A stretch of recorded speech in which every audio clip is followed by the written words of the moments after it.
The divorce papers came while they lowered my mother's coffin. A man in a suit walked through the cemetery, called my name. He handed me a leather envelope. Didn't wait for thanks. "You bury one thing today," my wife whispered at the graveside. "I'm Daniel Rourke, 42, insurance fraud investigator." Seattle rain had started that morning, light and cold, the kind that soaks through your coat without you noticing. My mother's funeral had 12 people, maybe 15, hard to count with the umbrellas. The priest kept talking about eternal rest, about going home. I wasn't listening anymore. Inside the envelope were divorce papers. Clean white pages, legal letterhead, but that wasn't the worst part. Attached was another document, a formal accusation. Caroline claimed I'd stolen $73,000, 0 cents, from her consulting business. The numbers were exact, detailed, dates, account numbers, transactions, all forgeries. Caroline stood 10 feet away, black dress, no tears. She watched me read. The casket descended on mechanical cables, 6 feet under. I nodded, said nothing. My mother's coffin touched earth. Caroline turned and walked toward the parking area. Her heels clicked on wet concrete. She took my car, the Subaru I'd driven for 3 years, the one with the spare key she'd insisted on keeping. I heard the engine start, watched my taillights disappear down the cemetery road. The priest finished his prayer. People scattered like leaves. I stood there until the groundskeepers came with their shovels. Then I walked. Harbor View Motel was 2 miles from the cemetery. $49, 0 cents a night, pay in advance. The rain followed me the entire way. In the motel room, I spread the papers on a scratch desk. Read every word twice. The divorce papers were notarized 3 days before my mother died. Caroline had planned this timing perfectly. Her business records showed systematic theft over 18 months.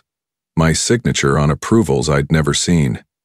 My phone had 17 missed calls, all from my own house number. Caroline had changed the locks. I ordered Chinese food, kept reading. The accusations were thorough, professional, expensive legal work. Someone had coached her well. At midnight, I sat on the bed with my laptop, opened a browser, searched her business filings. That's when I found the first crack. Her consulting company was registered as a sole proprietorship. Always had been. You can't steal from yourself. But the real discovery came at 2 a.m. A second business entity. Different name. Caroline's maiden name. Same address as our house. This one claimed to be a nonprofit, supporting women in STEM education, federal grant applications, tax-exempt status. My forged signature appeared everywhere. I closed the laptop, turned off the light. Outside, the rain had stopped, but something else had started. I waited 3 days. Cold, calculating. No calls, no contact. Daniel Rourke doesn't act on emotion. The Harbor View Motel became my base, room 237. Far from everything Caroline knew. On Thursday, I drove to my old office building, the insurance company where I'd worked for 8 years, where I'd built a reputation for finding hidden patterns. Security recognized me. "Taking time off, Dan?" Personal matter. My desk was still there, cleared out, but the building access hadn't been revoked yet. I went to the basement archive, found the old safe.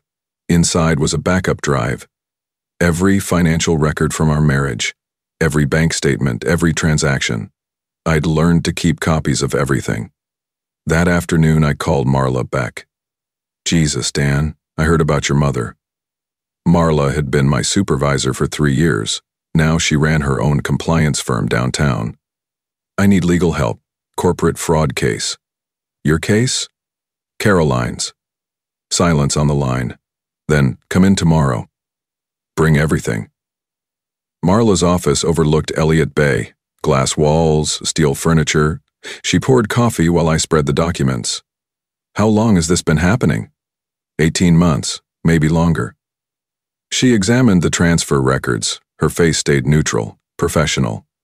Your house, both joint accounts, all moved to an LLC. Caroline had done it quietly, one signature at a time. Sunrise Consulting LLC, Marla read. That's her maiden name. The timestamps told the real story. Caroline's QuickBooks software showed transactions happening in 2022, but the metadata revealed the truth. All entries were created 3 weeks ago. She backdated everything, Marla said. Amateur hour. But there was more. Marla pulled up state business filings, found a second entity, Future Leaders Foundation. Same address as your house. My signature appeared on federal grant applications, tax exemption papers, board resolutions, all forgeries. Women in STEM education, Marla read. Federal matching grants. The foundation had received $240,000, 0 cents in government funding. Dan, you're listed as co-director. My stomach dropped. Co-director meant co-liability. If this was fraud, I was legally responsible. She's been planning this for years, Marla said. The divorce isn't punishment. She pulled up another document. FBI Financial Crimes Database. Caroline's foundation was already flagged. It's containment. She needed you divorced before the investigation went public. That night, I sat in the motel room staring at the ceiling. Caroline hadn't just betrayed me. She'd weaponized our marriage. Used my name, my signature, my reputation. The divorce papers weren't revenge. They were an exit strategy. And I was her insurance policy. I opened my laptop, started typing. Tomorrow, I'd become her worst nightmare. But tonight, I planned. Cold, methodical, patient, the way I'd learned to investigate fraud. Except this time, the criminal was sleeping in my bed. Marla hired the forensic accountant herself, Sarah Chen. Expensive, worth every penny. This is surgical, Chen said on day 1. We map every transaction, every timestamp. She worked fast, built a timeline spanning 3 years. Caroline's fraud wasn't random, it was systematic, calculated. She learned from the best, Chen said, glancing at me. That weekend, Marla filed the countersuit. Libel, false prosecution, defamation. No press release, no announcements, just legal precision. Monday morning, I sent the anonymous tip to the IRS Criminal Division, shell corporations, routing numbers, federal grant fraud, everything in a neat package. The phone call came Tuesday. Caroline's lawyer, Jeffrey Morrison, $800, 0 cents an hour voice. We need to settle this. What are you offering? Full dismissal, no financial claims. I paused, let him sweat. I'll take $1. I'm sorry? $1. Symbolic victory. Caroline admits she lied. Morrison laughed. Are you insane? Think about it. He hung up. Wednesday, Chen found the smoking gun. A signature on a federal grant application. Lisa Chen. Different Chen, no relation.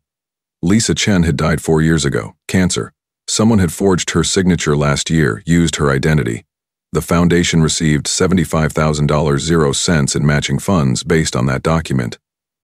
Federal crime, Chen said. Big time. Thursday brought the first crack. Caroline's business partner, Michelle Torres, got a subpoena. By Friday, Torres had withdrawn from everything. Hired her own lawyer. Saturday? Future Leaders Foundation's website vanished, like it never existed. Caroline went silent. No calls, no emails, even her social media disappeared. Marla forwarded me a letter that week from Ohio, an elderly woman, Dorothy Klein, retired math teacher. She'd donated $1,200, 0 cents to Future Leaders Foundation. Her granddaughter wanted to be an engineer. I trusted the mission because of your name. That line burned into my memory. Dorothy had used her Social Security money, believed in helping young women, got nothing in return but a fake tax receipt. I highlighted that sentence, showed Marla. There are dozens more, she said. Small donors, trusting people. Caroline hadn't just stolen from me.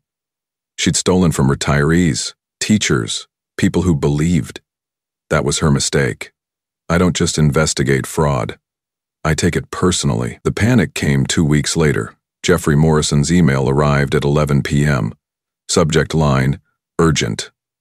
We need to talk immediately. Caroline's situation has escalated. His voice shook when he called. The federal agents came today. Which ones? IRS, FBI, Department of Education. I stayed quiet. They have everything, documents, bank records, digital forensics. That's unfortunate. Daniel, you don't understand. This is criminal. I know. Silence. She's asking for a deal. Tell her I already offered one. $1. She laughed. This is serious. So was divorce papers at my mother's funeral. Morrison's breathing was audible. What do you want? Truth. Public accountability, and Dorothy Klein's money back. Who's Dorothy Klein? Find out. I hung up. That night I walked to the harbor, watched ships cross Elliott Bay. Caroline had whispered, "You bury one thing today at Mom's funeral." She was right. I'd buried my trust, my patience, my willingness to stay quiet. What grew in its place was something colder, something calculated. Something that would see this through to the end. The federal case was out of my hands now. Law enforcement would handle it. But Caroline had made it personal when she'd destroyed innocent people's trust. When she stole from Dorothy Klein, that mistake would cost her everything. The federal case hit the news on a Wednesday. Channel 7 led with it. Foundation fraud rocks Seattle nonprofit world. IRS, FBI, Department of Education, joint investigation. Caroline's face appeared on screen, smiling at a charity gala. Before. Grant. Fraud. Forged signatures. Federal charges pending. I watched from my motel room, turned up the volume. The reporter listed the charges. Wire fraud, identity theft, tax evasion, millions of dollars. Fake board members, dead signatures.